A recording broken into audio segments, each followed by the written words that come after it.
L'adoption s'est faite après une longue plénière terminée à l'aube ce samedi et à une large majorité, 90 voix pour, 19 contre.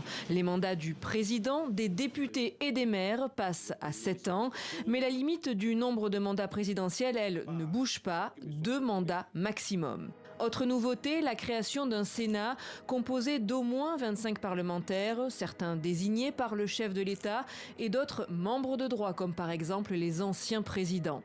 Le Sénat pourra notamment demander une seconde lecture de textes votés par l'Assemblée nationale, sauf certains, comme la loi de finances. Mais cette révision fait réagir certains députés qui demandent son annulation. Il faut que ce vote de constitution soit purement et simplement annulé.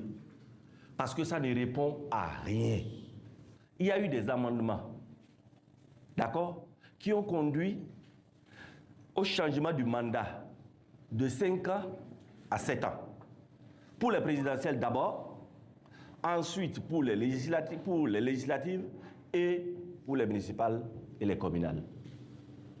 Ce qui n'était pas dans la mouture initiale. À Cotonou ce samedi, ces Béninois sont partagés. Pour que 5 ans après, un autre président vienne et puis il n'y a pas de continuité et puis il faut reprendre encore à zéro. Donc ce n'est pas la peine. Je crois qu'ils ont vu que pendant les 7 ans quand même, ils peuvent faire un bon travail, ils peuvent achever ce qu'ils ont commencé en 7 ans. Tout le monde n'est pas pour.